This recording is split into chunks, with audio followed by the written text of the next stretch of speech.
بسم الله الرحمن الرحيم وإذ قلنا للملائكة اسجدوا لآدم فسجدوا إلا إبليس أبى واستكبر وكان من الكافرين وقلنا يا آدم اسكن أنت وزوجك الجنة وكلا منها رغدا حيث شئتما ولا تقربا هذه الشجرة فتكونا من الظالمين فأضلهما الشيطان عنها فأخرجهما مما كانا فيه فقلنا اهبطوا بعضكم لبعض عدو ولكم في الأرض مستقر ومتاع إلى حين فتلقى آدم من ربه كلمات فتاب عليه إنه هو التواب الرحيم قلنا اهبطوا منها جميعا فإما يأتينكم مني هدى فمن تبع هداي فلا خوف عليهم ولا هم يحزنون فالذين كفروا وكذبوا بآياتنا أولئك أصحاب النار هم فيها خالدون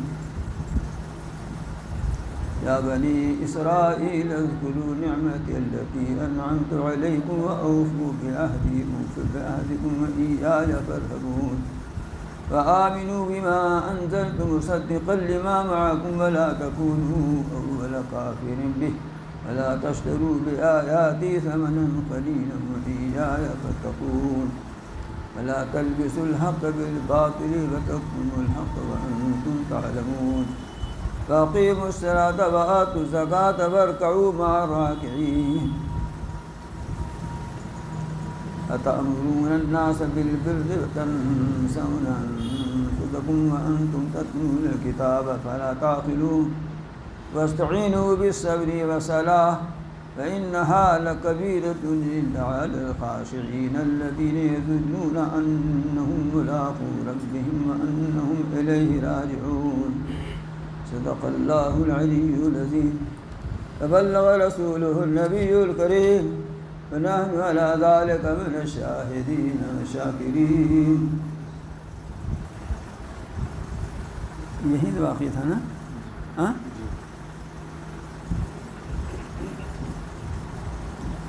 حاوی جی ان کو دیکھے سے جو آ جاتی ہے منہ پہ رونق، وہ سمجھتے ہیں بیمار کا حال اچھا ہے. کچھ سمجھے آپ نہیں سمجھے؟ کیا سمجھے؟ اس کا مطلب یہ ہے کہ جب میں یہاں آتا ہوں، آپ کو دیکھتا ہوں تو میں آپ کو تندرست لگتا ہوں آپ کو دیکھ کے. ورنہ حال یہ ہے کہ آج مجھے آنا نہیں چاہیے تھا.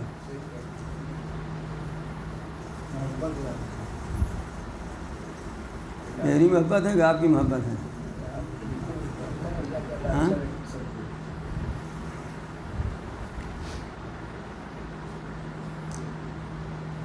اللہ تعالیٰ نے فرشتوں کے اوپر جب ہر طرح سے یہ واضح فرما دیا کہ یہ ایک فرشتوں اور جناتوں کے درمیانی مخلوق نئی پیدا کر کے جس کو خلیفہ بنانا چاہتا ہوں، یہ تم دونوں سے مجموعی لحاظ سے افضل اور اکمل ہے.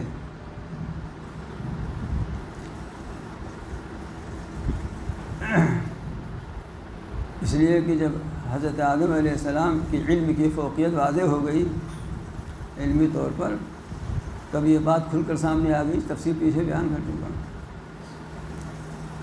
اور یہیں سے یہ بات معلوم ہوئی کہ علم کو عبادت پر فضیلت حاصل ہے. کون سا علم؟ علم دین کو عبادت پر فضیلت حاصل ہے. آج کل ایک وبا یہ بھی چلی ہے بہت دنوں سے کہ حدیث میں قرآن میں جو علم کی فضیلت آئی ہے تو وہ کچھ علم دین کے ساتھ خاص نہیں ہے، بلکہ اس میں پنچر بنانے والا بھی علم شامل ہے اور مرہم لگانے والے میں بھی شامل ہے. ارے سائیکل کا پنچر بناوے چاہے ہوائی جہاز کا پنچر بناوے، پنچر تو پنچر ہے نا. اب اس کو انجینئر کہنے لگے تھے لوگ، جی یہ تو آپ کا کام ہے، انجینئر کہنے لگے اس کو. ہمارے ایک دوست لندن میں ہیں، ویسے کئی دوست لندن میں ہیں، لیکن ایک دوست لندن میں ہیں، وہ کہہ رہے تھے کہ یہاں لندن میں یہ حال ہے کہ ہم لوگ جس کو یہاں ہندوستان میں مثلا بجلی کا کام کرنے والا ہے نا، اس کو وہ کہتے ہیں، یہاں تو انجینئر کہتے نہیں اس کو، ہاں کہتے ہیں اتنا کام سیکھ کر وہاں چلا آئے، تھوڑا سا کچھ 2-3 مہینہ کر کے اس کو انجینئر کا ڈپلوما مل جاتا ہے، سمجھے؟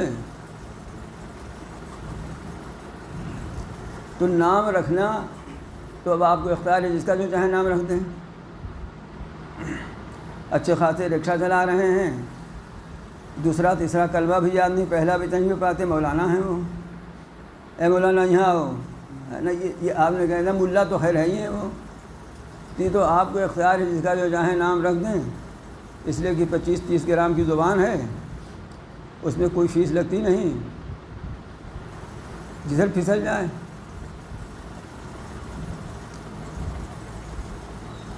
لیکن جس کی فضیلت ہے وہ اپنی جگہ ہے، وہ ایک حقیقت ہے۔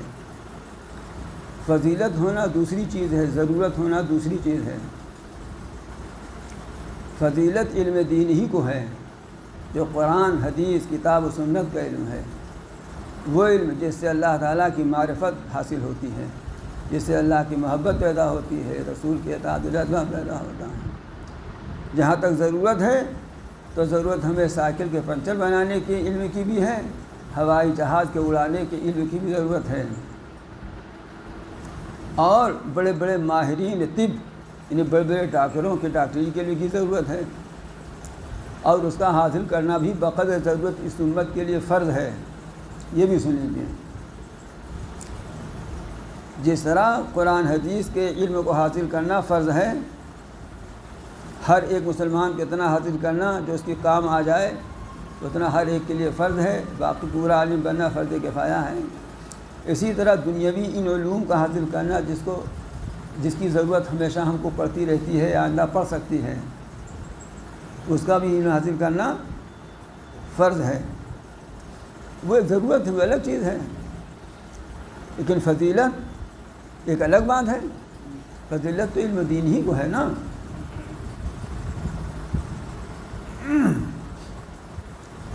جو ضرورت ہے اس کا بھی ثواب ہے، وہ ایک الگ چیز ہے۔ آدم علیہ السلام نے تمام چیزوں کے نام بتائے نا، اس کا علم تھا ان کو۔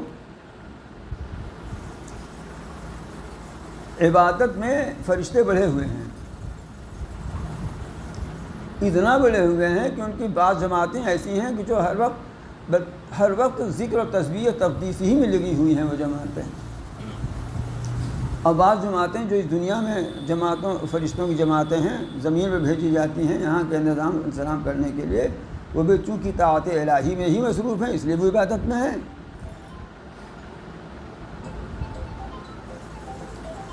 تو عبادت میں تو فرشتے بڑے ہوئے ہیں، اور شرارت میں جنات بڑے ہوئے ہیں، شیاطین بڑے ہوئے ہیں۔ اب بیچ میں اللہ تعالیٰ نے ایک مخلوق پیدا فرمائی جس میں حافظ جی بھی ہیں، سب ہیں اس میں، حافظ جی، مولانا صاحب، محدث و فصیر، انجینئر، ڈاکٹر، سب اس میں ہیں۔ یہ مخلوق ایسی پیدا فرمائی جو عبادت بھی کرتی ہے اور شرارت بھی کرتی ہے، ہاں، لیکن عبادت میں فرشتوں جیسی نہیں ہے کہ اتنی عبادت کر سکے۔ اس میں تو کسی کو حکم ہے سجدہ کرو تو سجدہ میں پتہ نہیں کروڑوں سال سے پڑے ہوئے ہیں وہ، ہاں، اور یہاں تو اگر کہہ دیا جائے کہ 41 دفعہ کا سجدے میں سبحان ربی الاعلیٰ کہنا تو اٹھیں گے تو ڈاکٹر کے یہاں جانا پڑ جائے گا، ہے نا۔ اور شرارت میں بھی ان کی کم، کیونکہ شرارت میں بھی شیطان سے کم ہی ہیں، یہ کتنا ہی شرارت کریں لیکن شیطان کے برابر تو شرارت بہرحال نہیں کر پاتے۔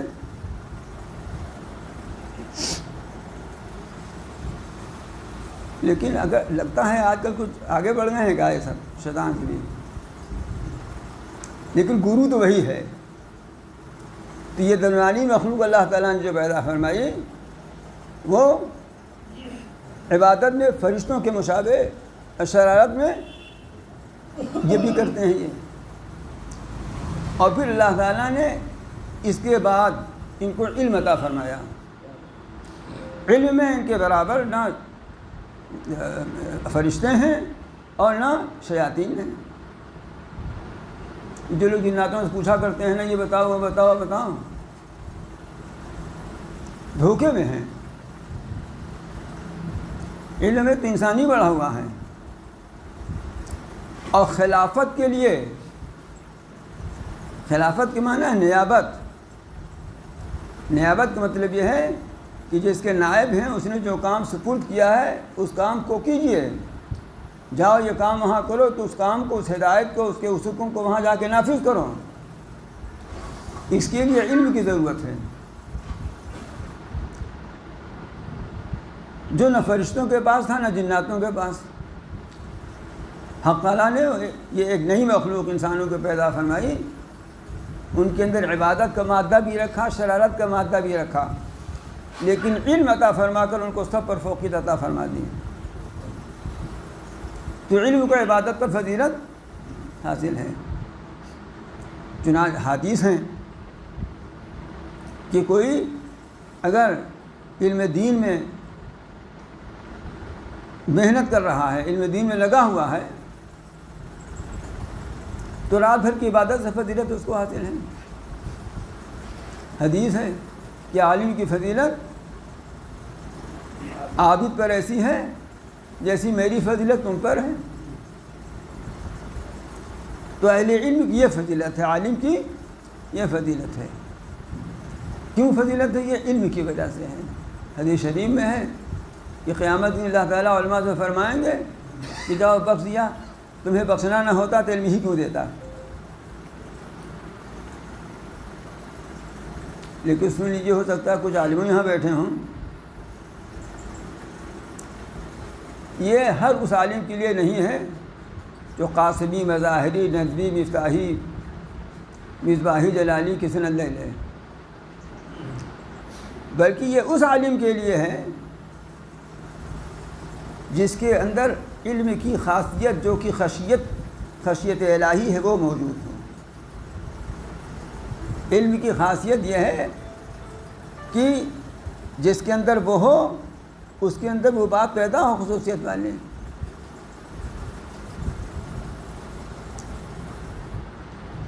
کیا فرماتے ہیں اللہ تعالیٰ؟ انما یخشی اللہ من عبادہ العلماء، اللہ تعالیٰ سے ڈرتے ہیں اس کے بندوں میں سے علماء، عالم ڈرتے ہیں۔ تو معلوم ہے جس کے اندر خشیت نہ ہو۔ حافظ آج کا نام کیا حساب ہے؟ عام کیا حساب ہے؟ عام 40-50 میں ہے نا، دسہری یا جو بھی نکلا ہو، عام ہے۔ لیکن جو عام داغدار ہو، سڑا ہو، ہے تو عام برادری کا نا۔ اب سڑا والا ہم بھی کہے کہ ہم بھی عام ہیں، ہم کو بھی اسی بھاؤ لو، تب آپ کیا کریں گے؟ بتائیے بھائی کیا خیال ہے آپ کا؟ تو جب عام ہے لیکن سب عام برابر نہیں، تو عالم، قاسمی، مظاہری، ندوی، جامعی سب ہیں، ٹھیک ہے، لیکن جیسے عام برابر نہیں، ویسے یہ بھی کیسے برابر ہوں گے؟ ایک کے اندر خشیت ہے، دوسرا خشیت سے محروم ہے، اس کا مطلب علم کی حقیقت اس کو نہیں ملی ہے۔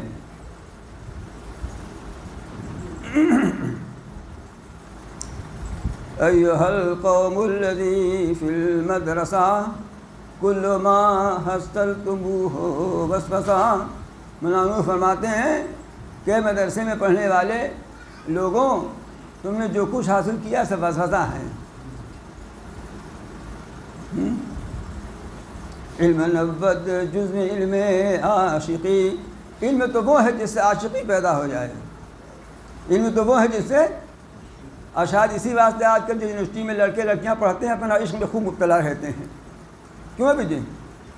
کہ علم کو مطلب جب عاشقی ہی ہے تو اپنا پہنچے یونیورسٹی میں، ڈاکٹر صاحب کیا خیال ہے؟ تو عشق کرنا چاہیے نا۔ یہاں عاشقی سے کیا مراد ہے؟ اللہ کا عشق مراد ہے۔ بہر عشق کی ہے چشکا نارا نیست، بہر عشق کی ہے چشکا نارا نیست، اینجا جوزی کی جاں بسی پارند چارا نیست۔ عشق سمندر ایسا سمندر ہے جس کا کوئی کنارہ نہیں ہے، اس لیے کہ حق تعالیٰ کا کوئی کنارہ نہیں ہے۔ تو جب ان کے ساتھ عشق ہوگا تو اس عشق و محبت بھی کوئی کنارہ نہیں ہے۔ یہاں تو صرف یہ ہے کہ جان دے دو، یہی اس کا چارہ ہے، اور کچھ نہیں۔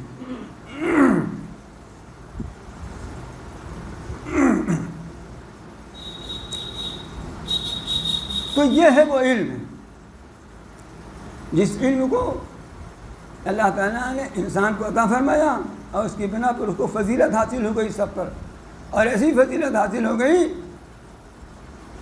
کہ اب جب علم کی بنا پر فضیلت ثابت کر دی گئی فرشتوں اور جناتوں سب کے سامنے، تو حق تعالیٰ نے یہ چاہا کہ عملی طور پر بھی ان سے یہ ثابت کر دیا جائے ان کے سامنے کہ دیکھو یہ تم سے بڑے ہیں، یہ تم سے افضل ہیں، لہذا تم ان کے سامنے عاجزی اور تواضع کا اظہار کرو۔ عملی طور پر بھی ان کے سامنے تم اپنی عاجزی کا اور ان کے سامنے جھکو۔ اس لیے ارشاد ہوا کہ بھائی قلنا للملائکۃ اسجدوا لآدم، وہ وقت بھی ذکر کے قابل ہے جب ہم نے کہا فرشتوں سے کہ آدم کو سجدہ کرو۔ علم بیان کرا کر کے اظہار کر دیا گیا کہ دیکھو علم میں بڑھے ہوئے ہیں تم سے۔ علم کا بہت بڑا رتبہ ہے جی۔ دیکھیے اگر عالم بہکا ہوا ہے اور جینس اور شرٹ پہن کر کے خوب لمبی تقریر کر لیتا ہے اور خالی فرض و سنت موقدہ پڑھ کے چل دیتا ہے، یہ زبانی لفاظی والا علم ہے، اب وہ بھی نہیں کرتا کہ فرائض کا اہتمام، واجبات کا اہتمام نہیں ہے، تو ہو سکتا ہے لفظی عالم ہو وہ، لیکن علم کے ساتھ ساتھ اگر اس کے اندر گناہوں سے اجتناب ہے، حرام سے بچتا ہے، حلال پہ اکتفا کرتا ہے، فرائض اور واجبات کی ادائیگی میں کوتاہی نہیں کرتا، بہت زیادہ ذکر و تسبیح نہیں پڑھتا، تو بھی وہ اس سے افضل ہے جو بہت تسبیحیں پڑھتا ہے اور ہر وقت مسواک میں جیب میں مسواک رکھے رہتا ہے، دونوں کانوں میں مسواک پھونسے رہتا ہے اور تسبیح گلے میں لٹکائے رہتا ہے، پھر بھی وہ افضل ہے، اس لیے کہ اللہ تعالیٰ نے اس کو علم دین سے نوازا ہے۔ ہاں البتہ وہ فرائض واجبات کا تاریخ ہے، گناہوں سے نہیں بچتا تو سڑا عام ہے، بلکہ سڑے عام ہی بدتر ہے، اس لیے سڑے عام سے کوئی حساب کتاب اللہ میں لیں گے نہیں، لیکن ان کا بھی حساب کتاب ہوگا نا۔ یہ فرق ہمیشہ ملحوظ رکھنا چاہیے، عام مسلمانوں کو بھی اور اہل علم کو، علماء مولویوں کو بھی۔ تو اللہ تعالیٰ نے بھی یہ چاہا کہ فرشتوں سے عملی طور پر بھی آدم کی تعظیم کرا دیں کہ جب علم میں تم سے بڑھے ہوئے ہیں تو اسی نے کہا کہ تمہیں جھکنا چاہیے۔ کیوں جاوید بھائی؟ علم کے آگے جھکنا چاہیے۔ اچھا بتائیے، کوئی بہت موٹا تگڑا 3-4 کنٹل کا پہلوان ہو، لیکن ہو بیچارے بالکل بیل، کوئی نہیں جاتا ایسے ہی ہیں، ارے بالکل دبلا پتلا، بالکل کانٹا، جیسے حافظ جی ہمارے ہیں، عالم ہو تو آپ کس کی عزت کریں گے؟ کس کی عزت کریں گے؟ حافظ جی سوچ رہے ہیں کہ نا، ڈر رہے ہیں پہلوان سے، یہ پہلوان سے ڈر کے بارے بول نہیں رہے ہیں کہ کہیں یہ گھوسا مان لیتے کہ معاملہ ختم ہو جائے۔ حافظ جی کس کی عزت کریں گے ہم؟ عالم کی کہ پہلوان کی؟ ٹھیک ہے پہلوان کی بےعزتی نہ کریے، ایک گھوسا میں کام تمام کر دے گا، لیکن دل میں احترام تو عالم کا ہوگا نا۔ علم کی فضیلت ہے، اس علم کی فضیلت کی بنا پر ہم نے حکم دیا فرشتوں کو کہ اسجدوا لآدم، آدم کو سجدہ کرو۔ بعض حضرات یہ فرماتے ہیں کہ سجدے سے مراد یہ ہے کہ ان کے سامنے جھک جاؤ، ان کی تعظیم کرو، یہ سجدہ نہیں مراد ہے، جیسے اردو میں بھی کہتے ہیں کہ وہ تو صاحب عبادت کے سامنے جب دیکھو سجدہ ریز رہتے ہیں، جھکے ہی رہتے ہیں، یہ مراد ہے۔ لیکن یہ سجدہ جو معروف ہے کہ پیشانی یا ناک سر پر رکھ دیا، زمین پر رکھ دی جائے، یہ زیادہ تر لوگوں نے ہی مانا ہے اس کے معنی کی، لوگ بھی مانا سجدہ کرو، جیسے حضرت یوسف علیہ السلام کے بھائیوں نے یوسف علیہ السلام کو سجدہ کیا، خواب کی تعبیر پوری ہوئی۔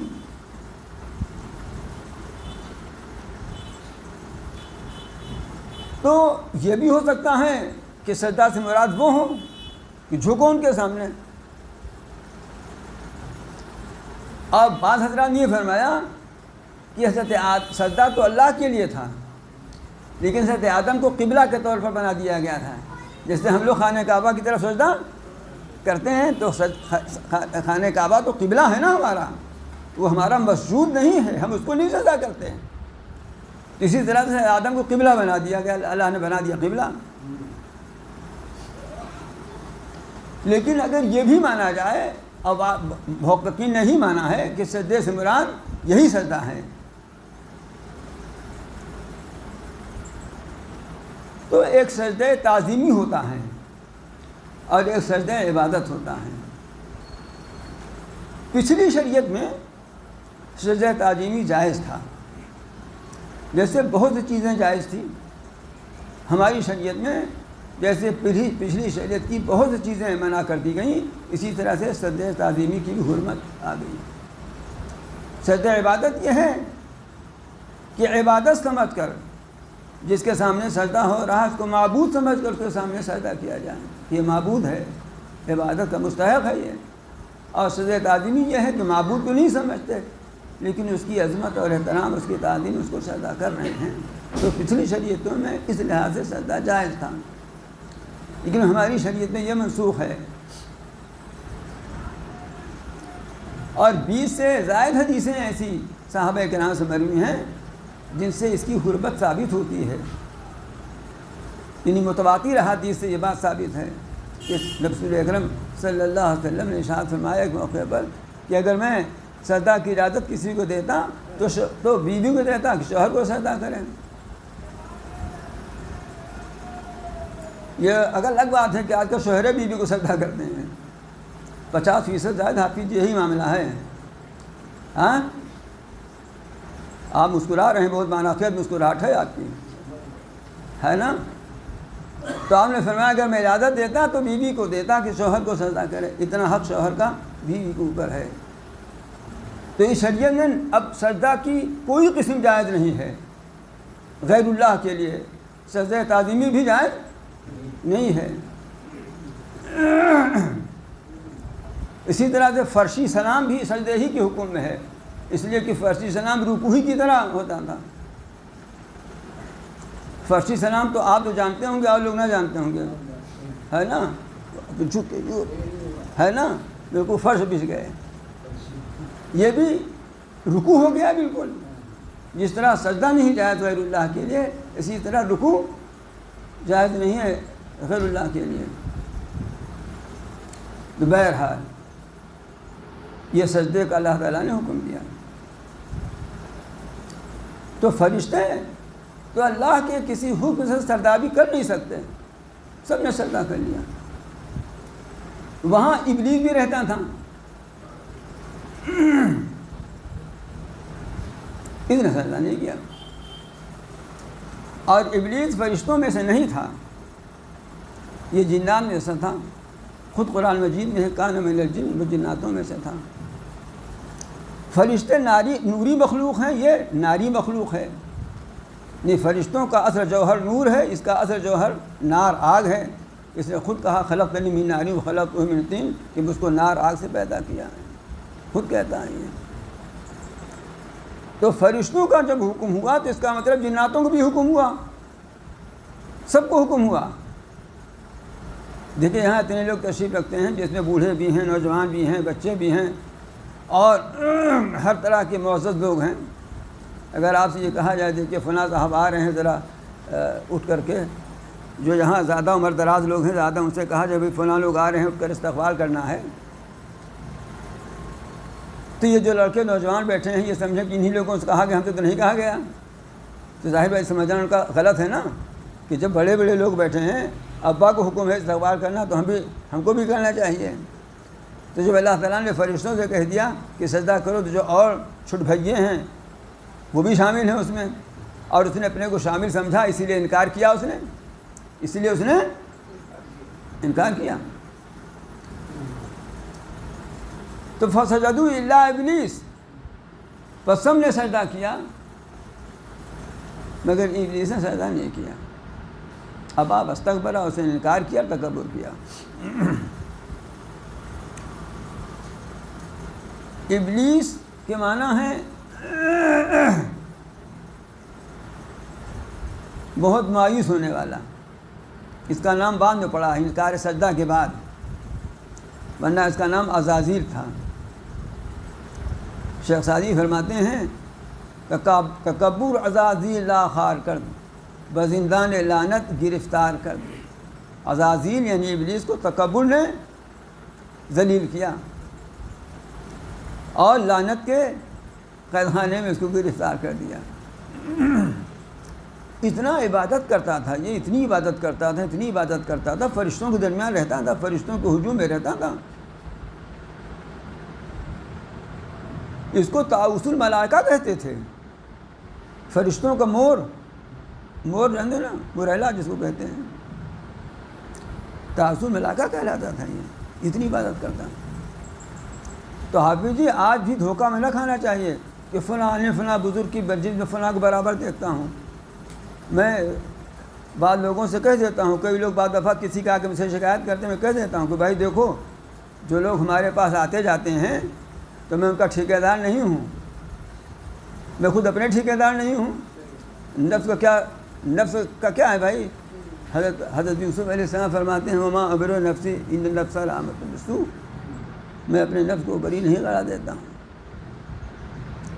تو یہ دیکھ کر کے کہ جو آپ یہاں دیکھا تو ان کو آتے جاتے تھے، دیکھیے ہم نے کہا تو ہم کیا کریں بھائی؟ ہم سے پوچھے تھے ہم کیا کریں؟ یہ تو فرشتوں کے جھرمٹ پہ رہتا تھا اور اتنی عبادت کرتا تھا، اور کافی دنوں سے ایسا نہیں کہ 10-20 اتوار آیا رہا ہو بس خالی، یہاں تو 10-20 اتوار کے بعد لوگ فیصلہ کر لیتے ہیں نا، ایسا بھی نہیں تھا۔ اور طاؤس الملائکہ کہنے لگے تھے لوگ، لیکن کیا چور بیٹھا ہوا تھا دل میں؟ کیا چور بیٹھا؟ کیسا تکبر بیٹھا ہوا تھا؟ اسے جب تک کسی کو آزما نہ لے بھروسے کے لائق کوئی نہیں ہے۔ بدگمانی نہیں کرنی چاہیے، سب مسلمانوں سے حسن ظن نیک گمان رکھنا چاہیے، لیکن جہاں تک معاملات کا معاملہ ہے تو وہاں یہ ہے کہ ان من الحزم لسوء الظن، احتیاط کی بات یہ ہے کہ وہاں پر وہ کام کرو جو بدگمانی کی حالت میں کیا جاتا ہے۔ یہاں بھی یہ نہیں کہ بدگمانی کرو، معاملہ وہ کرو۔ آئی بات سمجھ میں نا؟ جیسے ابھی حافظ جی سے ہم کہیں حافظ جی 5 لاکھ روپیہ ہم کو قرضہ دے دیجیے، ویسے حافظ جی 50 روپیہ نہ دیں گے، لیکن ہم 5 لاکھ احتیاطاً کہہ رہے ہیں، تو حافظ جی دیں گے ہم کو؟ یہ پورے شہر میں گھوم کے پوچھیں گے ان کا کیا حال ہے، یہ واپس کر پائیں گے نہ کر پائیں گے، حالانکہ کئی سال سے یہاں آتے ہیں۔ یہ بدگمانی کی وجہ سے نہیں، معاملہ بدگمانی جیسا ہے۔ تو معاملات میں یہ احتیاط سلف بتلا رہے ہیں کرنا چاہیے، اور دل میں یہ ہونا چاہیے کہ ہر مسلمان کے ساتھ حسن ظن ہے اور اچھا گمان اس کے ساتھ رکھنا چاہیے۔ اس لیے کہ طاؤس الملائکہ تھا نا، یہ فرشتوں کا مور کہلاتا تھا۔ لیکن جب امتحان کی گھڑی آئی تو فرشتوں نے تو سجدہ کیا، لیکن الا ابلیس، مگر ابلیس ابا، انکار کر دیا، واستکبر، اور تکبر کیا۔ تو معلوم ہوا تکبر بہت بری چیز ہے۔ تکبر کسے کہتے ہیں؟ اپنے کو بڑا سمجھنا، دوسروں کے مقابلے میں اپنے کو بڑا سمجھنا، یہ تکبر ہے۔ بڑا سمجھنے کا مطلب خالی یہ نہیں کہ کہتے میں بڑا ہوں سب سے، بعض دفعہ بظاہر تواضع ہوتی ہے لیکن اندر تکبر بڑا ہونا بھرا رہتا ہے۔ اب میں اس کی بہت سی مثالیں آپ کو دے سکتا ہوں، لیکن نہیں دوں گا، کیا فائدہ ہے۔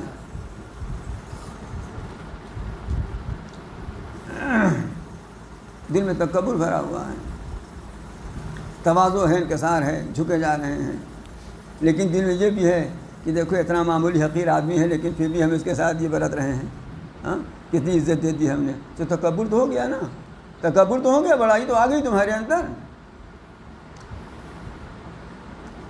آسمان میں سب سے پہلے یہی گناہ کیا گیا ہے.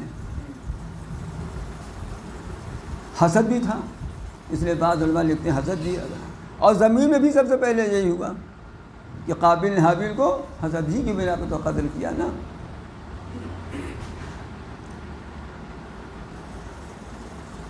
تکبر ایک بیماری ہے، ایک روگ ہے جو کینسر سے زیادہ خطرناک ہے. کینسر بھی بہت بعد میں پتہ چلتا ہے، اس وقت پتہ چلتا ہے جب لا علاج ہو جاتا ہے. بالعموم یہی ہے، عموماً ایسا ہی ہوتا ہے. تکبر بھی اور ریا بھی اس میں شامل ہے کہ اس وقت اسی بھی گفتگو ہوئی. تکبر بھی ایسا نہیں کہ جن کو آپ گھمنڈی سمجھتے ہیں، جو باقی گھمنڈ کیے رہتے ہیں تو خیر متکبر رہی ہیں، لیکن یہ بھی بہت چھپا ہوا روگ ہوتا ہے. دیکھیے اس کا تو چھپا ہی ہوا تھا نا، لیکن جب وقت آیا تو ظاہر ہو گیا. وَكَانَ مِنَ الْكَافِرِينَ، کافروں میں سے ہو گیا. کہنے لگا خلقتنی من نار وخلقتہ من طین، ہم کیسے اس کو سجدہ کر لیں؟ ہم کو تو آپ نے آگ سے پیدا کیا ہے، اس کو مٹی سے پیدا کیا ہے. یہ اللہ تعالیٰ کے سامنے حجت کر رہا ہے. تھوڑا اللہ تعالیٰ کے سامنے حجت کر رہا ہے، مناظرہ کر اللہ تعالیٰ سے. یہی سے علماء لکھا ہے کہ جو اپنے بڑوں کے سامنے بحث کرتا ہے، ان سے حجت کرتا ہے، بے ادبی کرتا ہے، گستاخی کرتا ہے، تو وہ محروم رہ جاتا ہے. با ادب با نصیب، بے ادب بے نصیب. بسم اللہ.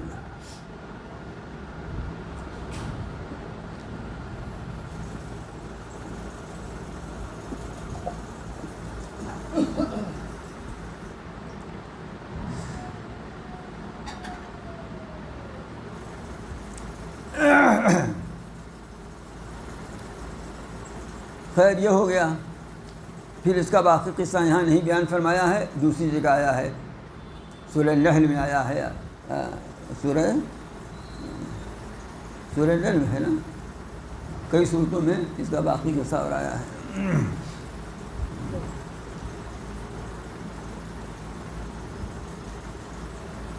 خیر اس کے بعد کہتے ہیں کہ وَقُلْنَا يَا آدَمُ اسْكُنْ أَنْتَ وَزَوْجُكَ الْجَنَّةَ وَكُلَا مِنْهَا رَغَدًا حَيْثُ شِئْتُمَا.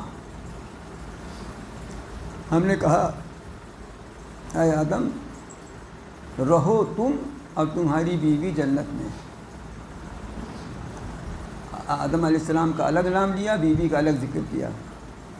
کہیں کہیں یہ بھی ہوتا ہے، کتابت آوے تو خالی اس میں وتھ فیملی ماں اہل و عیال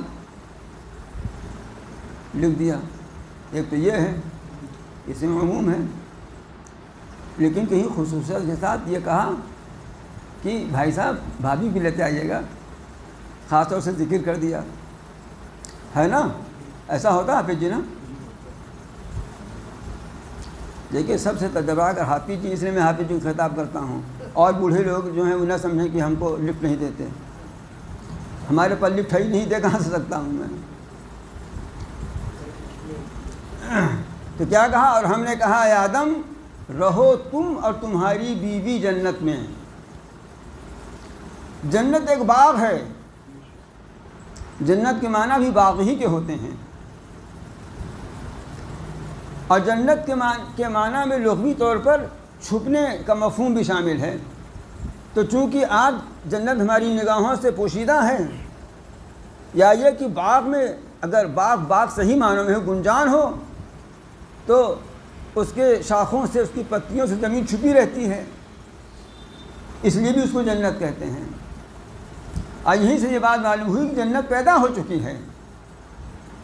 حافظی جنت کے انتظار میں ہے آپ کے، ہمارے سب کے. اللہ کرے ایسا ہی ہو، یعنی ہم اس لائق ہوں کہ اس کے انتظار کو پورا کر سکیں.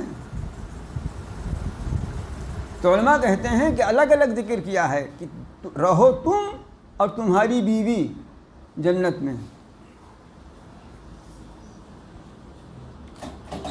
تو اس کا مطلب یہ ہے کہ شوہر اور بیوی کو ایک ہی جگہ رہنا چاہیے. شوہر اور بیوی کو ایک جگہ رہنا چاہیے. دونوں کہا جنت تم بھی رہو، بیوی بھی جنت میں رہے. یہ نہیں کہ شوہر الہ آباد میں نوکری کرے، بیوی نوئیڈا میں رہے. اور یہ تو قریب بھی ہے. اب شوہر آسٹریلیا میں ہے، بیوی کینیڈا میں، کبھی ایسا بھی ہے نا. یہ فطرت کے خلاف ہے. آن لائن تھوڑی تعلق ہوتا ہے میاں بیوی کا. ہوتا حافظ جی، درگا جی، آن لائن تعلق ہو سکتا ہے شوہر بیوی کا؟ دیکھیے درگا جی کتنے کیس کا یہ تفتیش کر چکے ہیں، یہ بتا رہے ہیں نہیں ہو سکتا.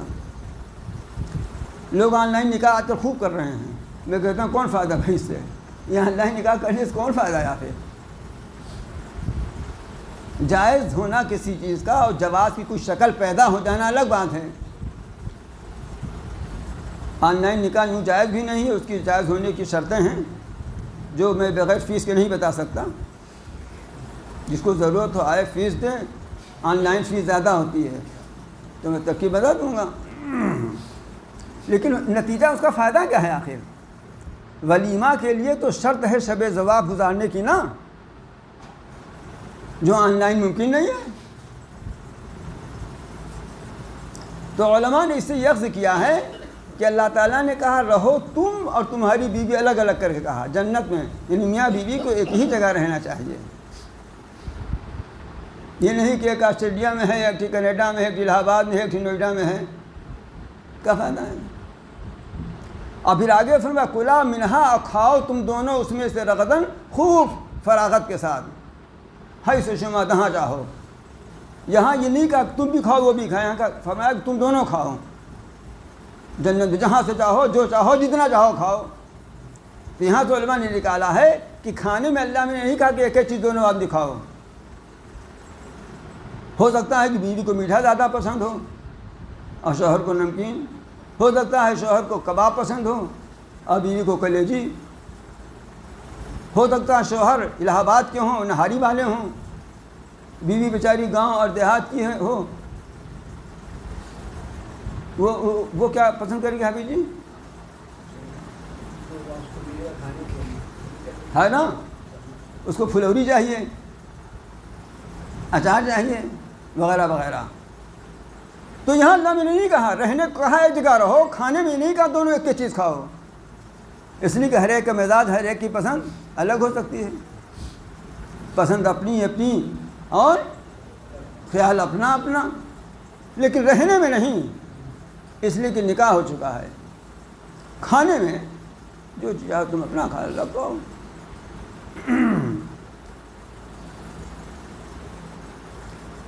دیکھیے کیسی کیسے مضامین آ رہے ہیں، ہے نا. سب کام کی باتیں نہیں ہیں جی. اور وہی میں نے کہا تھا نا کہ ان کو دیکھ کے جب آ جاتی ہے منہ پہ رونق، وہ سمجھتے ہیں بیمار کا حال اچھا ہے. اب میں آپ کو دیکھ کے اللہ تعالیٰ نے قوت عطا فرما دی، کچھ بول رہا ہوں تو آپ سمجھتے ہیں ٹھیک ہوں گے.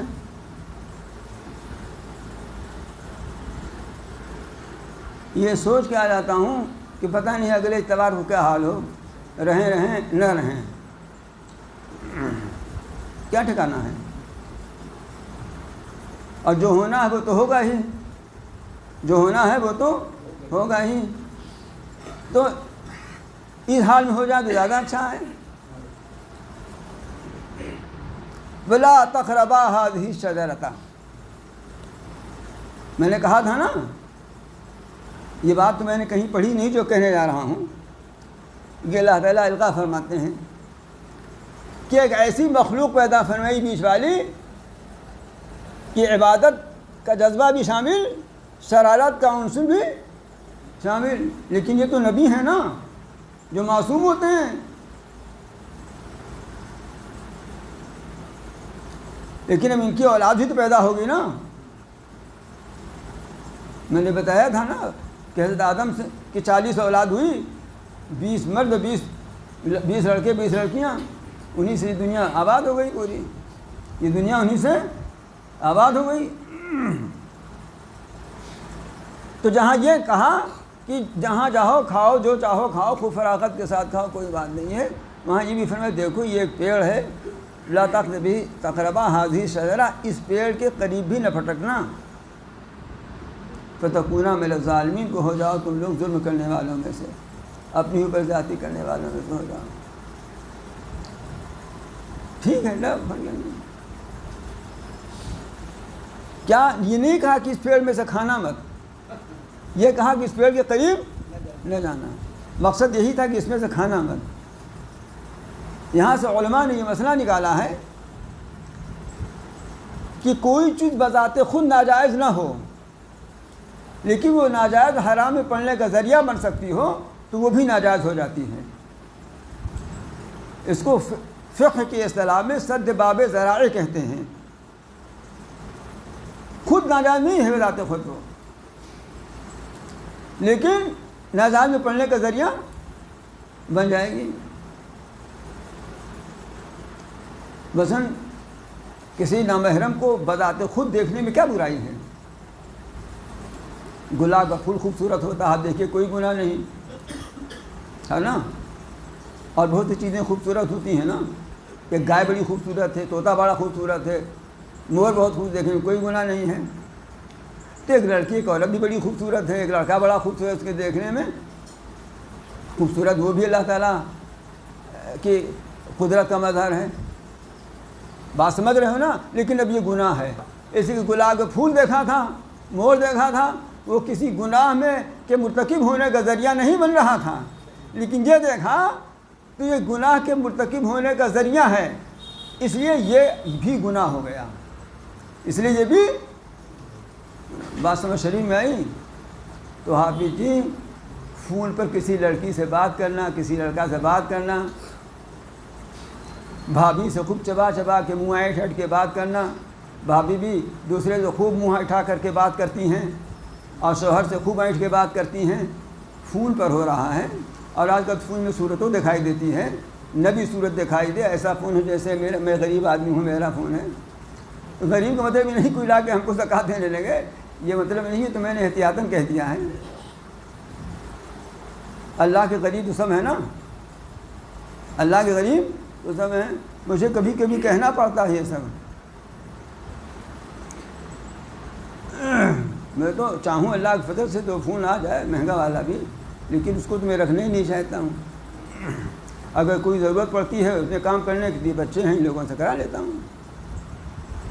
تو عرض یہ کر رہا تھا کہ گلاب کا پھول خوبصورت ہے، مور چڑیوں میں خوبصورت ہے، اس کو دیکھیے کوئی گناہ نہیں ہے، لیکن وہ لڑکی وہ لڑکا خوبصورت ہے، اس کو دیکھنا گناہ ہے، اس لیے کہ وہ گناہ میں مبتلا کر دینے کا سبب ہے نا۔ تو یہ پھول پر جو بات چیت ہوتی ہے زبان عین ہیٹ کے، اس سے کتنے بڑے بڑے واقعات پیش آ رہے ہیں، یہ بھی گناہ ہے۔ اسی بنا پر علماء نے لکھ دیا، کیا لکھ دیا علماء نے؟ کہ عورت اذان نہ دے، عورت لبیک زور سے نہ کہے، عورت دھیرے سے لبیک کہے گی۔ آج کل لڑکیوں کے مدرسے قائم ہو رہے ہیں، اس میں آمدنی زیادہ ہے، سمجھے آپ؟ لڑکیوں کے مدرسے قائم ہو رہے ہیں، پھر اس کے اندر جلسہ کرتے ہیں اپنی کارگزاری دکھانے کے لیے، تو لڑکیاں رہتی ہیں اندر رہتی ہیں، لیکن لاؤڈ اسپیکر پر نعت پڑھتی ہیں ترانے کے ساتھ، راگنی کے ساتھ تقریریں کرتی ہیں، اور بڑے بڑے علماء کرام وہاں بیٹھے رہتے ہیں۔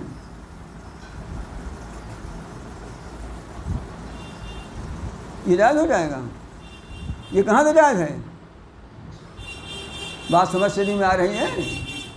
الحمدللہ میں کوشش کرتا ہوں کہ ایسی جگہ شرکت نہ کروں۔ مولانا انصار صاحب آپ اتنا پیچھے بیٹھے ہیں، بھوٹان میں دکھائی پڑے، یہ کہاں سے جائز ہو جائے گا؟ ایک جگہ پھنس گیا تھا میں، مجھے کیا پتہ یہ سب تماشا ہوتا ہے۔ میں نے کچھ دیر صبر وبر کیا، جب میری باری آئی تو سامنے کچھ لوگ بیٹھے رہتے ہیں، مرد بھی، مفتی کئی مفتی وغیرہ تھے۔ تو میں نے کہا بھائی مفتی صاحبان یہ بتائیے کہ عورت کو اذان دینا منع ہے کہ جائز ہے؟ عورت کو لبیک زور سے کہنا چاہیے کہ دھیرے؟ تو چپ تھے سب۔ میں نے کہا آپ لوگ مفتی ہیں، مسئلہ بتائیے نا۔ کہنے کہ جی آہستہ سے کہنا چاہیے، لبیک اذان تو نہیں کہنا چاہیے۔ تو میں نے کہا لاؤڈ اسپیکر لگا کے بخاری پڑھنا چاہیے، اور یہ نعت پڑھنا چاہیے، استغفالیہ نعت پڑھنا چاہیے، اذان دینا تو منع ہو، زور سے لبیک کہنا منع۔ یہ اس لیے تاکہ چندہ ملے؟ مدرسہ چندہ کے لیے ہے یا مدرسہ دین کی اشاعت کے لیے ہے؟ یہ صاحب مجھ سے کہنے کے آگے مدرسے میں کتنے لڑکے ہیں؟ میں نے کہا یہ مت پوچھو، دعوت کھانے جاتے ہو تو دیکھتے ہو شیمال اچھا پکا ہے کہ نہیں، یہ پوچھتے ہو کتنا شیمال بنوائے ہو، یہ پوچھتے ہو؟ اقبال بھائی ذرا آپ غور کیجئے گا میں کیا کہہ رہا ہوں. آپ لوگ تو دعوت کھانے جاتے ہیں، میں تو محروم رہتا ہوں. کہاں میں نہ شیرمال ملے نہ آئس کریم ملے، اب جہاں تک تو ملے نا. ایسے بعد میرے دوست ہیں بیچارے جو میرے اوپر کرم فرماتے ہیں، وہ بھجوا بھی دیتے ہیں شادی میں اپنے یہاں. سب ایسے الہ آبادی نہیں ہیں، الہ آبادیوں میں کچھ دلدار بھی ہیں. تو سنیے، یہ تو نہیں پوچھتے نا، یہ دیکھتے ہو کیسا مال ہے.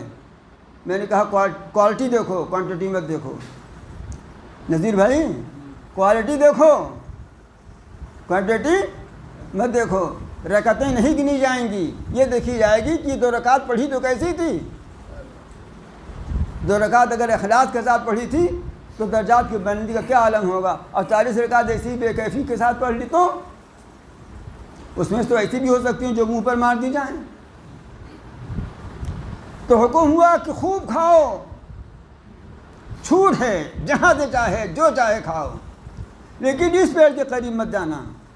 یہ نہیں کہا مت کھانا، اس لیے کہ قریب جاؤ گے تو پھر پھنس سکتے ہو نا، قریب مت جانا.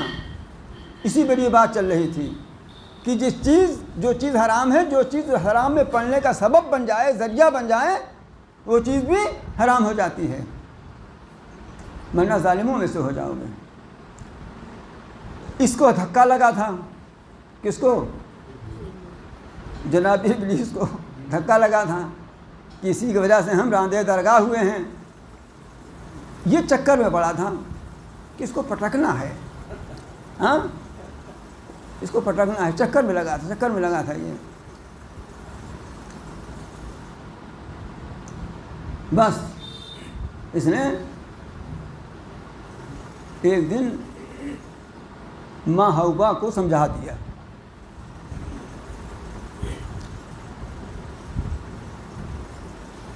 تو انہوں نے کھا لیا. اب جس طرح سمجھایا، اس مفسرین نے بہت باتیں لکھی ہیں یہاں، اور کس طرح وہ گھسا، کس طرح سمجھایا، کس طرح وسوسہ ڈالا، اس سے بڑی گفتگو ہے لنگی. لیکن سب کا حاصل یہی ہے کہ بہرحال اس نے بہکانے میں کامیاب ہو گیا. یہ سب کا حاصل ہے. اس لیے میں اس بحث میں نہیں پڑھتا ہوں، اس لیے کہ وقت بھی ہو گیا ہے، اور اس بحث میں پڑھنے سے کچھ زیادہ فائدہ نہیں ہے. اگر حافظ جی کہیں گے تو میں کر بھی دوں گا وہ بحث. حافظ جی نہ کہیں گے، اس لیے کہ ان کو 10 بجے بھوک لگ جاتی ہے. تو خیر، پہلے ماں ہوا کو بہکایا، ماں ہوا نے کھا لیا. تو بابا آدم سے کہا کہ ہم نے تو کھا لیا، کوئی ہم کو تو کوئی تکلیف ہوئی نہیں، ہم نے پہلے کھا لیا، ہم کو نہیں کوئی تکلیف، آپ بھی کھا لیجیے. بس وہ دن تھا کہ آج کا دن ہے کہ ہر شوہر اپنی بیوی کی بات ماننے لگا ہے. دیکھا آپ جی کیسی بات نکالی ہے نا.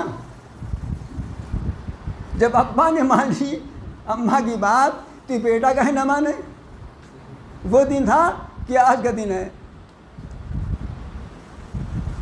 ہمارے استاد محترم حضرت مولانا عاقل صاحب رحمۃ اللہ علیہ ہو گئے بیچارے اسی سال.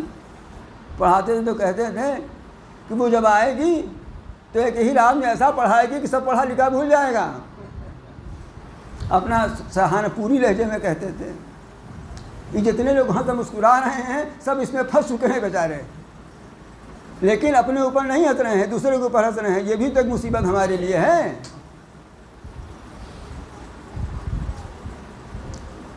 فَأَضَلَّهُمَ الشَّيْطَانُ عَنْهَا، بس ان دونوں کو پھسلا دیا شیطان نے اس کے سبب سے. وہ کس چیز کا پیڑ تھا کہیں نہیں کچھ لکھا ہے، نہ قرآن میں اور نہ کسی حدیث صحیح میں آیا ہے کہ کس چیز کا پیڑ تھا، کیا تھا. بعض نے گیہوں لکھا ہے، بعض نے انجیل لکھا ہے، بعض نے انگور لکھا ہے، لیکن یہ سب اسرائیلی روایات ہیں. احادیث صحیحہ میں یا قرآن اس کا کوئی ذکر نہیں ہے. تو اماں نے کھایا تھا تو کچھ نہیں اثر ہوا، تو ہم تو ٹھیک ٹھاک ہیں، تو کھا لو، کوئی نقصان نہیں ہے. ارے بھائی جب پورا ڈوز ہوگا تب اثر ہوگا نا. جب ابا نے کھایا تو پورا ڈوز ہو گیا، تب اثر ہوا کہ دونوں بے پردہ ہو گئے. یہ ہے معاملہ. معاملہ اصل میں یہ کیسی ترکیب چلا وہ. شیطان شیطان ہے نا. شیطان کی معنی شرارت کرنے والا، شر کرنے والا. اس کی اولاد بھی شیطان ہے.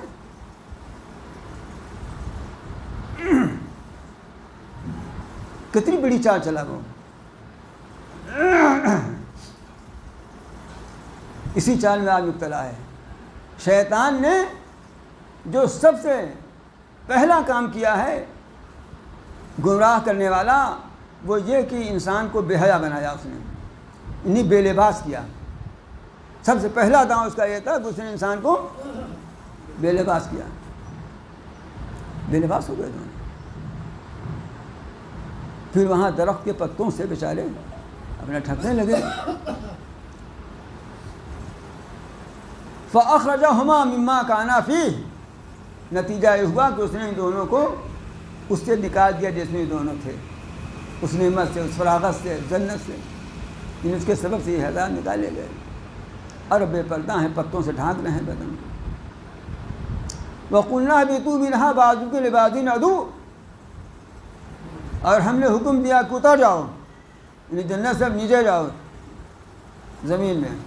تم میں سے بعض کا دشمن ہوگا. یعنی اب تمہیں دشمنی چل گئی. انسان کو دشمن شیطان ہوگا. تو شیطان کا دشمن انسان کو بھی ہونا چاہیے. جو اہل اللہ ہیں وہ ہیں. اتر جاؤ. لیکن سنو، جہاں ہم بھیج رہے ہیں وہاں بھی تمہیں ہمیشہ نہیں رہنا ہے. بالکل فی الارض مستقر و متاع الی حین. اب تمہاری لیے زمین میں ٹھہرنے کی جگہ ہے اور ایک وقت فائدہ اٹھانا ہے. وہاں بھی تم کو ہمیشہ نہیں بھیج رہے ہیں. اب آدم علیہ السلام یہاں اترے بیچارے. بعض لوگوں نے لکھا ہے کہ دجلہ فرات کے دوبا میں اترے، بعض نے لکھا ہے سراندیب میں اترے. بہرحال جہاں بھی اترے ہوں. رنج، افسوس اور غم، ندامت کا یہ حال تھا کہ دل تو بارگاہ خداوندی میں التجا کر رہا ہے، لیکن زبان گنگ ہے.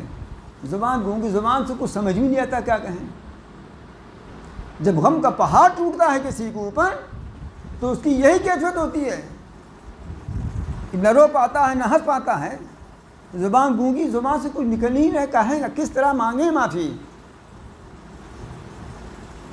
تو وہ غفور الرحیم ذات، وہ رحمان الرحیم و کریم ذات، اس نے خود حضرت آدم کو توبہ کے کلمات سکھلائے. فَتَلَقَىٰ آدَمُ مِن رَّبِّهِ كَلِمَاتٍ. تو آدم نے اپنے رب سے چند کلمات سیکھے. اب ظاہر بات ہے جس کو قبول کرنا ہے وہی مضمون ہی بتا رہا ہے تو قبول ہی کرنا ہے تبھی نا. وہ کیا سورہ اعراف میں جو آیا ہے، ربنا ظلمنا انفسنا وَإِن لَّمْ تَغْفِرْ لَنَا وَتَرْحَمْنَا لَنَكُونَنَّ مِنَ الْخَاسِرِينَ. اے ہمارے پروردگار، ہم نے اپنے اوپر زیادتی کی ہے. اگر آپ نے ہمیں نہ بخشا، اگر آپ نے ہم پر رحم نہ کیا تو ہم بڑے خسارہ اٹھانے والے میں ہو جائیں گے. فَتَابَ عَلَيْهِ. تو ان کے رب نے ان کی توبہ قبول کر لی. إِنَّهُ هُوَ التَّوَّابُ الرَّحِيمُ. بے شک وہ بہت ہی توبہ قبول کرنے والا، بڑا رحم کرنے والا ہے. دیکھیے، توبہ کے معنی توبہ کرنے کے ہیں اور توبہ کے معنی توبہ قبول کرنے کے بھی ہیں. یہ عربی زبان کی خصوصیت ہے کہ صلہ بدل جانے سے. صلہ کا مطلب جیسے جو لوگ انگریزی جانتے ہیں وہ جان جائیں گے، پریپوزیشن جیسے انگریزی میں ہوتا ہے، اس کو عربی میں صلہ کہتے ہیں. صلہ بدل جانے سے معنی بدل جاتے ہیں. تابع الیہ کے معنی ہے اللہ سے توبہ کیا. تابع علیہ کے معنی اللہ نے اس کی توبہ قبول کر لی. اسی طرح تواب کا لفظ آیا ہے. اپنے بارے میں اللہ تعالیٰ فرماتے ہیں انہ هو التواب الرحیم، کو بے شک بہت تواب بہت رحیم ہے.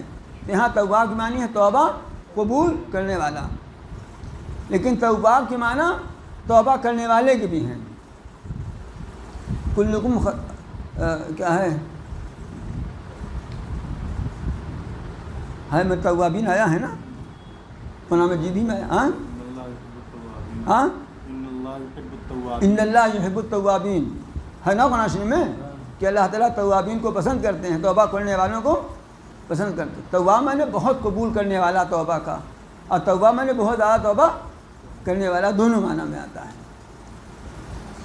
تو اللہ تعالیٰ بہت توبہ قبول کرنے والے بھی ہیں، اور توبہ قبول کرنے والے ہی نہیں ہیں بلکہ رحم کرنے والے اور شفقت کرنے والے بھی ہیں۔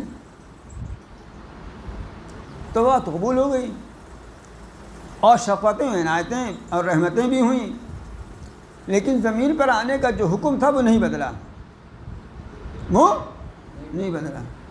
تو پانی ذرا سا، لیکن حکم تو نہیں بدلا، حکم کی نوعیت بدل گئی۔ ایک صاحب تھے، کسی گھپلے میں پکڑے گئے، ان کو نینی جیل بھیج دیا گیا الہ آباد میں، ہے نا۔ پھر مقدمہ چلا، وہ بری ہو گئے، تو حکومت خوش ہو گئی، اس نے الہ آباد ہی کا ڈی ایم بنا دیا ان کو۔ جیل میں تھے تو بھی الہ آباد میں تھے، اور اب ڈی ایم بنے تب وہ الہ آباد میں ہیں۔ کیوں خواہ صاحب، کیا خیال ہے؟ ہیں تو الہ آباد میں نا، لیکن فرق پڑا کہ نہیں کہا؟ کتنا فرق پڑا؟ جتنا زمین آسمان میں ہے۔ بات سمجھ میں آئی حافظ جی؟ ابھی آدھی سمجھ میں آئی ہے۔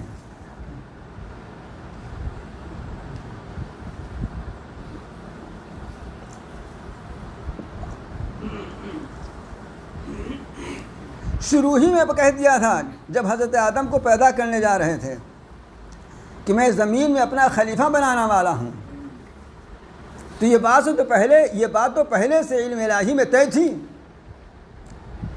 کہ زمین میں نائب بنا کر بھیجیں گے۔ تو زمین میں آنا تو تھا ہی حضرت کو، لیکن یہ سب تماشا ہو گیا نا بیچ میں، تو زمین میں آئے۔ پہلے عتاب کی شکل تھی آنے کی، اب آنے کی شکل جو ہے وہ نوازش کی ہے۔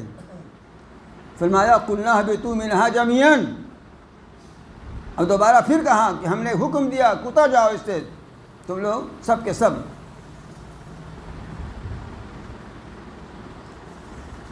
لیکن اب عطاؤں اور نوازشوں کے ساتھ اترنا ہے، اب تو خلافت اور نیابت کے ساتھ اترنا ہے، اب وہ والا ناراضی والا نہیں ہے۔ فَإِمَّا يَأْتِيَنَّكُم مِّنِّي هُدًى فَمَن تَبِعَ هُدَايَ فَلَا خَوْفٌ عَلَيْهِمْ وَلَا هُمْ يَحْزَنُونَ۔ بس اگر تمہارے پاس میری طرف سے کوئی ہدایت آئے تو جو شخص میری ہدایت کی پیروی کرے گا تو نہ اس پر کوئی خوف ہوگا نہ وہ غمگین ہوں گے۔ اگر ہدایت پر عمل کرے گا تو اب اس جنت میں بلا خوف و خطر آ جائے گا، اور گزشتہ زندگی میں جو کچھ ہوا ہے اس پر اس کو کچھ حزن و غم بھی، خوف اندیشہ مستقبل میں ہوتا ہے نا، اور غم گزشتہ بات پر ہوتا ہے۔ تو یہ تم تو جاؤ اترو اب یہاں سے، لیکن تمہاری رہنمائی کے لیے ہماری طرف سے ہدایات جاتی رہیں گی۔ جو ان ہدایات کے مطابق عمل کرے گا وہ بالکل بے خوف ہوں گے، بے حزن ہوں گے آخرت میں۔ والذین کفروا وکذبوا بآیاتنا، اور جو لوگ کفر کریں گے ہماری آیاتوں کو چھٹلائیں گے، اولئک اصحاب النار، یہ ہوں گے جہنم والے، ہم فیہا خالدون، وہ اس میں ہمیشہ رہیں گے۔ یہ اللہ تعالیٰ نے بتا دیا۔ اور اب جا کر کے وہاں خلافت عرضی کا منصب سنبھالو۔ انی جاعل فی الارض خلیفہ، میں زمین میں خلیفہ بنانے والا ہوں کہا تھا نا۔ تو خلافت کا کام یہ ہے کہ اب ہم احکام بھیجا کریں گے، ان احکام پر جو عمل درآمد کرے گا اس کے لیے نہ خوف ہے نہ حزن و غم ہے، لیکن جو اس سے انکار کرے گا، اس کو جھٹلائے گا، تو اس کے لیے جہنم موجود ہے۔ یہاں تک کچھ 39 آیتیں ہوئی ہیں سورہ بقرہ کی، جن میں خطاب تھا تمام بنی نوع انسان سے، سب انسانوں سے، انسانوں کے کسی خاص فرقے سے نہیں، بلکہ انسانوں کے باپ ہی سے خطاب تھا۔ اب 40ویں آیت سے خطاب ہو رہا ہے خاص ایک انسانوں کی خاص ایک جماعت کو، اور یہ تقریباً یہ کافی دور تک چلے گا، اور یہ جو کافی دور تک چلے گا خاص اسی جماعت سے جو خطاب ہے، اس میں بڑا سبق ہے، بڑی عبرتیں ہیں، بڑی نصیحتیں ہیں، اور اس خاص فرقے کا نام بنی اسرائیل ہے۔ اتنی تفصیل کے ساتھ شروع ہی میں قرآن میں ان کے حالات سے گفتگو ہو گئی ہے کہ ہم قیامت تک اس سے فائدہ اٹھا سکتے ہیں۔ آج بھی دنیا جو ان آزمائشوں میں مبتلا ہے، اس میں زیادہ تر حصہ انہی کی کارکردگی کا ہے۔ بنی اسرائیل کون ہیں، کیا ان کی حقیقت ہے، کیا چیزیں ہیں، میں سمجھتا ہوں کہ اس کو آج نہ چھوڑوں انشاءاللہ۔ حالانکہ تلاوت کر لی تھی، لیکن اس کو انشاءاللہ تعالیٰ آئندہ کی مجلس کے لیے اٹھا رکھتے ہیں۔ اگر زندگی رہی، صحت رہی تو انشاءاللہ تعالیٰ آئندہ اس پر گفتگو کریں گے۔ اگر حافظ جی کہیں تو کچھ بیان بھی کر دوں، ہاں کیا ٹھیک ہے، ہاں ٹھیک، ہاں آدھی بات کر رہا ٹھیک نہیں ہے نا، انشاءاللہ سے گفتگو آئندہ ہو جائے گی۔ لیکن دعا کرنا چاہیے کہ اللہ تعالیٰ نے جس ہدایت کے بھیجنے کے لیے یہاں فرمایا ہے، وہ ہدایت اللہ نے بھیجی، آخری پیغمبر بھیجا، اور ہمیں یہ شرف عطا فرمایا، سعادت عطا فرمائی کہ ہم آخری پیغمبر کی امت میں ہیں۔ تو اللہ تعالیٰ اپنی ہدایات پر ہمیں عمل پیرا ہونے کی توفیق عطا فرمائیں، اپنی نافرمانیوں سے اور اپنے ان چیزوں سے جن سے ان کو ناراضگی ہوتی ہے ہمیں محفوظ رہنے کی، اور اس سے بچتے رہنے کی ہمیں توفیق عطا فرمائیں۔ اللہ تعالیٰ ہر طرح کے ظاہری، باطنی، آسمانی، فضائی، زمینی شر اور فتنے سے ہم سب کی حفاظت فرمائیں۔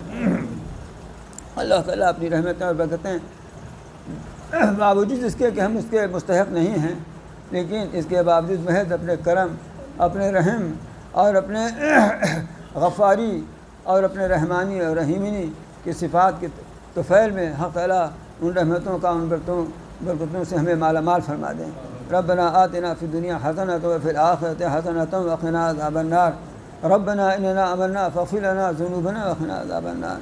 ربنا لا تزغ قلوبنا بعد إذ هديتنا وهب لنا من لدنك رحمة إنك أنت الوهاب۔ ربنا هب لنا من أزواجنا وذرياتنا قرة أعين واجعلنا للمتقين إماما۔ ربنا ظلمنا أنفسنا وإن لم تغفر لنا وترحمنا لنكونن من الخاسرين۔ اللهم ارزقنا من فضلك ولا تحرمنا رزقك وبارك لنا فيما رزقتنا واجعل غناءنا في أنفسنا واجعل رغبتنا فيما عندك۔ اللهم زدنا ولا تنقصنا وأكرمنا ولا تهنا وعافنا ولا تحرمنا وآثرنا ولا تؤثر علينا وأرزنا وزنا۔ اللهم لا تدع لنا ذنبا إلا غفرته ولا هما إلا فرجته ولا دينا إلا قضيته ولا حالة من حوائج الدنيا والآخرة إلا قضيتها يا أرحم الراحمين۔ اللهم افتح لنا أبواب رحمتك وسهل لنا أبواب رزقك۔ اللهم احسن عاقبتنا في الأمور كلها وأجرنا من خزي الدنيا وعذاب الآخرة۔ اللهم إنا نجعلك في نحورهم ونعوذ بك من شرورهم۔ اللهم إنا نجعلك في نحورهم ونعوذ بك من شرورهم۔ اللهم إنا نجعلك في نحورهم ونعوذ بك من شرورهم۔ اللهم لا تسلط علينا من لا يرحمنا۔ اللهم لا تسلط علينا من لا يرحمنا۔ اللهم لا تسلط علينا من لا يرحمنا۔ یا اللہ، یا رحمان، یا رحیم، یا کریم، یا غفور الرحیم، یا ذا الجلال والاکرام، یا حی یا قیوم برحمتک نستغیث۔ یا اللہ، یا رحمان، یا رحیم، یا کریم، یا غفور الرحیم، یا ذا الجلال والاکرام، یا حی یا قیوم برحمتک نستغیث۔ یا اللہ، یا رحمان، یا رحیم، یا کریم، یا غفور الرحیم، یا ذا الجلال والاکرام، یا حی یا قیوم برحمتک نستغیث۔ اصلح لنا شاننا كله، اصلح لنا شاننا كله، اصلح لنا شاننا كله۔ ربنا تقبل منا انك انت السميع العليم۔ صلی اللہ تعالی علی خیر خلقہ محمد وآلہ واصحابہ اجمعین برحمتک یا ارحم الراحمین، آمین یا رب العالمین۔